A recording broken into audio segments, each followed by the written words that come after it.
YCP వ్యూహం ఏంటో చాలా మందికి అర్థం కావట్లేదని చెప్పి అనుకుంటూ ఉన్నారు. మరి 2029లో మేమే అధికారంలోకి వస్తామని ఏ విధంగా చెప్తుంది? ఇదంతా ఒక ఎత్తు అయితే మేమే హోమ్ మినిస్టర్ అని చెప్పి ఆ పార్టీ మహిళా నేతలు అందరూ కూడా అనుకుంటున్నారట. ఆ క్రమంలోనే మేము అధికారంలోకి వస్తే ఇది చేస్తాం, అది చేస్తాం అని కూడా చెప్తున్నారట. ఇంతకీ వాళ్ళందరూ ఎవరు తెలుసుకునే ప్రయత్నం చేద్దాం. దీన్ని విశ్లేషించడానికి మనతో పాటుగా ఉన్నారు సోషల్ యాక్టివిస్ట్ శ్రీలీల గారు. నమస్తే మేడం. నమస్తే అమ్మా. అసలు పార్టీ ఓడిపోయిన దగ్గర నుంచి కూడా ఏ సమీక్ష నిర్వహించుకోకుండానే 2029లో అధికారంలోకి వచ్చేది మేమే పక్కా అంటూ వైసీపీ నేతలు చెప్తున్నారు. ఇదంతా ఒక ఎత్తు అయితే మరో పక్క నుంచి అందులో మహిళా నేతలందరూ కూడా నెక్స్ట్ హోమ్ మినిస్టర్ నేనే అని చెప్పి ఒక్కొక్కరుగా చెప్తున్నారంట మేడం. మరి ఇంకో పక్క చూసుకున్నట్లయితే జగన్మోహన్ రెడ్డి ఆ మహిళా నేతలకు సంబంధించినటువంటి నియోజకవర్గాల మార్పిడి విషయంలో కూడా కొన్ని సమస్యలు వస్తున్నాయని కొందరు అంటున్నారు. ఈవెన్ శ్యామల గారికి కూడా అటువంటి నియోజకవర్గాలు ఇస్తారని చెప్తున్నారు. ఏంటి అసలు ఈ హోమ్ మినిస్టర్ ఏంటి, నియోజకవర్గాల మార్పిడి ఏంటి, వీళ్ళు అధికారంలోకి వచ్చేది ఏంటని కొందరు ప్రశ్నిస్తున్నారు. దీనిపైన మీ అభిప్రాయం ఏంటి? నెక్స్ట్ హోమ్ మినిస్టర్ నేనే. మనం చూస్తే ఆవిడ వీరగంధం లక్ష్మీపార్వతి. మేము అధికారంలో రాగానే ఫస్ట్ అరెస్ట్ లోకేష్ దే అంది.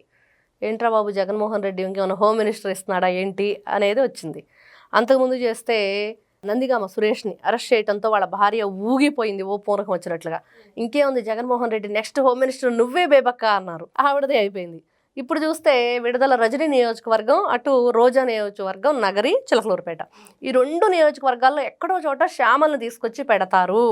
ఖచ్చితంగా శ్యామల ఆంధ్ర లేదు, తెలంగాణ లేదు, ఎక్కడ పడితే అక్కడ ఏదో ఒక ధర్నాలు చేయటం, కొవ్వొత్తులు పట్టుకొని ర్యాలీలు, క్యాండిల్ ర్యాలీలు అని చేయటం, ఏదో ఒక విధంగా జగన్మోహన్ రెడ్డి గారి దగ్గర మార్కులు కొట్టేసే ప్రయత్నం చేస్తుందని ఆ మధ్య శ్రీరెడ్డి కూడా ఈ విషయంలో ఓతగా మండిపడిపోయింది శ్యామల మీద. నిన్నగా మొన్న వచ్చిన వాళ్ళకి ఈ పదవులు కట్టబెడుతున్నారు, ఎప్పటి నుంచో పార్టీ కష్టపడుతున్న మమ్మల్ని మాత్రం పట్టించుకోవట్లేదని. ఈ విధంగా మరి రజనీ మాట్లాడట్లేదు. రోజా కూడా ఎప్పుడన్నా వచ్చిందనుకో పెద్ద పెద్దగా అరిచేస్తుంది, తిట్టేస్తుంది, దమ్ముందా ధైర్యం ఉందా అనిద్ది, ఏం చేస్తారు నాన్న అనిద్ది, మళ్ళీ వెళ్ళిపోతుంది. అంటే అన్నిటికీ కూడా వీళ్ళందరూ మాట్లాడినా అంతకుముందు రజనీ కూడా వచ్చి సిఐ గారు అంటూ 4 అరుపులు అరిచి పక్కకి వెళ్ళిపోయింది. వీళ్ళ మీద ఎన్ని రకాల అభియోగాలు ఉన్నాయి, ఏ విధంగా వీళ్ళు స్కీముల పేరుతో స్కాములు చేశారు, మరి అధికార దుర్వినియోగంలో వీళ్ళ పాత్ర ఏంటి అనేది వాళ్ళు మర్చిపోయి మళ్ళీ మేము వస్తే ఏం చేస్తాం, అరెస్టులు చేస్తాం, రపరప నరికేస్తాం అనే మాటలు చెప్తున్నారు. నెక్స్ట్ హోమ్ మినిస్టర్ నేనంటే నేనని పోటీ పడినట్లుగా వీళ్ళ వ్యవహార శైలి మనకు కనిపిస్తుంది. నిజంగా అదే జరిగిద్దా అంటే ఖచ్చితంగా జరిగి తీరదు. ఎందుకంటే వీళ్ళందరూ కూడా 2019 నుంచి 24 వరకు ఏం చేశారో తెలుసు. ఆ తర్వాత 11 పరిమితం అయిపోయినా ప్రతిపక్ష హోదా లేకుండా మరి ఒక ప్రజానాయకుడు ఏ విధంగా ఉండాలి, ప్రజాప్రతినిధి ఏ విధంగా ఉండాలనేది మర్చిపోయి, అంటే అవన్నీ ఏమి సమీక్షించుకోకుండానే 2029లో అధికారంలోకి వచ్చేది మేమే అంటూ వైసీపీ కీలక నేతలు ఈవెన్ జగన్మోహన్ రెడ్డి గారు కూడా అదే చెప్తున్నారు కదా. అంటే 2024 ఎలక్షన్లు మనం వింటే వై నాట్ 175 అన్నాడు. అదేంటండి అలా చెప్తారంటే, అది కాదు రజని, తెలియకుండా అసలు అదేంటి చెప్తున్నాను, నేను అంటున్నాను కదా, నాకు తెలుసు మేము వస్తాం, వై నాట్ ఎందుకు రాకూడదు అని అన్నాడు. ఇప్పుడు ఎందుకు గెలుస్తావు, ఎలా వస్తావు అంటే ఏం చెప్తాడు జగన్మోహన్ రెడ్డి? నువ్వు ఎందుకు రాకూడదు అన్నావు ఆ రోజున, ఎలా వస్తావని ఈ రోజున ఆంధ్ర రాష్ట్ర ప్రజలు అడుగుతున్నారు. ఏ సమాధానం చెప్తాడు? ఏం చేసావని నీకు ఓటేయాలి? ఆంధ్ర రాష్ట్రాన్ని దోచేసినందుక, అమరావతి అభివృద్ధి జరగకుండా ఆపినందుక, ఆంధ్రప్రదేశ్ మహిళల మీద ఒక నీచంగా వాళ్ళ ఛానల్లో వేసేల రాజధానిని మాట్లాడించినందుక, ఎందుకు నీకు ఓట్లేసి 2029లో నీకు పట్టం కడతారు? ఒక మైండ్ గేమ్, ఒక పొలిటికల్ గేమ్ ఆడుతున్నాడు జగన్మోహన్ రెడ్డి. మేకపోతు గాంభీర్యాన్ని ప్రదర్శిస్తున్నారు వాళ్ళు. చేసేదేమి లేక, చేతగాక, సైడ్ను కూర్చోలేక, కానీ ప్రజల్లో మాత్రం ఒక మేకపోతు గాంభీర్యాన్ని ప్రదర్శించాలంటే ఏం చేయాలంటే ఇదిగో ఈ విధంగా ప్లకార్డ్స్ పట్టుకోవాలి, ఈ విధంగా జనాల్ని భయభ్రాంతులు గురి చేయాలి, ఖచ్చితంగా మేమే వస్తాం, మేము వస్తే మీ పని ఉండిద్దని చెప్పి భయపెట్టాలి అనే ధోరణిలో వాళ్ళు ఉన్నారు. ఇంక ఈ హోమ్ మినిస్టర్ల విషయానికి వస్తే ఎవరు గట్టిగా చేస్తే వాళ్ళకి ఇంకా పదవులు కట్టబెడతాడు. రేపు ఆవిడకి ఎమ్మెల్యే సీట్ ఇవ్వటమే కాదు, తర్వాత మినిస్టర్ని చేయటమో లేకపోతే ఇలా ఏదో ఒకటి ఎంపీని చేయటం, ఏదో ఒకటి చేస్తాడు అనేది కూడా గట్టిగా వినిపిస్తుంది శ్యామలకి. ఎందుకంటే ఆవిడ ఆయన దగ్గర మార్కులు కొట్టేసే ప్రయత్నం చేస్తుంది. మరి ఇవన్నీ వరుసగా చెప్పుకుంటూ వెళితే అసలు వీళ్ళు 2019 నుంచి 24 మధ్య చేసిన అరాచకాలు ఒకటి రెండు కాదు, ఎన్ని రకాలుగా ఇబ్బందులు గురి చేశారు, ఎన్ని రకాలుగా రాష్ట్రాన్ని దోచేశారు. మరి ఇట్లాంటి వ్యక్తులు ఇంకో అంశం కూడా మేడం, సోషల్ మీడియాలో ప్రస్తుతం అదే వైరల్ అవుతుంది.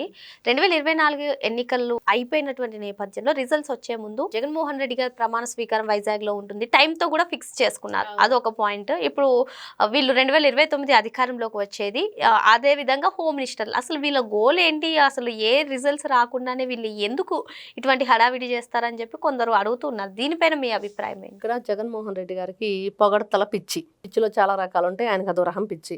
ఆయన గొప్పగా పొగడాలి, నువ్వు మహానుభావుడివి, దేవుడివి, రాజువి, వీరుడివి, సూర్యుడివి అని.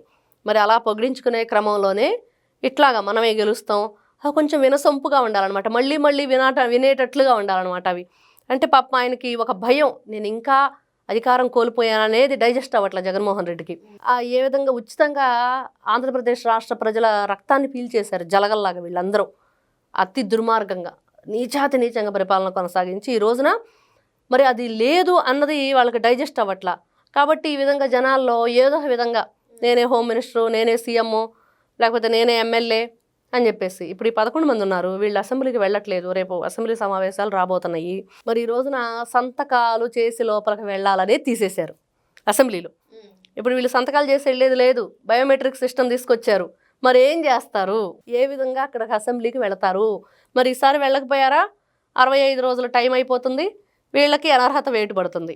మరి జగన్మోహన్ రెడ్డి మళ్ళీ వస్తాము, మళ్ళీ ఏదో చేస్తామని పగట కలలు గంటూ ఊహల్లో తేలిపోతూ మరి ప్రజల్ని మరి ఏ విధంగానైనా సరే ఒక భ్రమలోకి తీసుకెళ్లే ప్రయత్నం, ఒక ట్రాన్స్లోకి తీసుకువెళ్తున్నారు వీళ్ళు.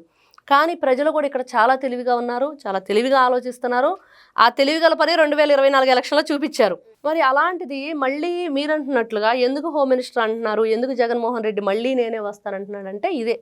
ఒకవైపు తనను తాను ఒక విధమైన దీనికి అలవాటు చేసుకునే విధానం కానివ్వండి, అంతకుముందు ఉన్న అలవాటుని మర్చిపోకుండా ఉండటం కోసం ఇలా రకరకాలు ఏదైనా అనొచ్చు. ఇదో పిచ్చి, పబ్లిసిటీ పిచ్చి అనాలా, లేకపోతే పొగడతల పిచ్చి అనాలా, ఈ విధమైన దాంట్లో వెళుతున్నారు తప్పించి వీళ్ళు కేవలం రేపు 2029 కాదు కదా, ఆ తర్వాత కూడా రారు అనేది ఈ రోజున ప్రజల నుంచి గట్టిగా వస్తున్న వాయిస్. ఎందుకంటే ఆ విధంగా దోచారు రాష్ట్రాన్ని. మరి ఎన్ని విధాలుగా మీరు ఈ రోజున భోజనాలకే దాదాపుగా 27,35,8,000 అయిందని చెప్పేసి ఒక అంచనా ఈరోజు వచ్చింది.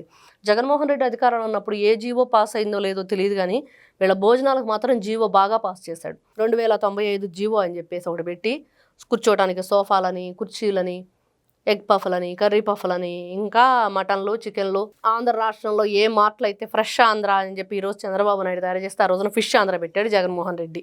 అవి తినటం సరిపోయింది వీళ్ళకి. కాబట్టి నెక్స్ట్ హోమ్ మినిస్టర్ నేనే అనేది ఏ విధంగా అనుకోవాలో, మరి జగన్మోహన్ రెడ్డి తాడేపల్లి ప్యాలెస్ని ఎవరైనా కబ్జా చేయబోతున్నారో, దానికి హోమ్ మినిస్టర్గా ఉండబోతున్నారు అనేది జగన్మోహన్ రెడ్డికి పెద్ద క్వశ్చన్ మార్క్.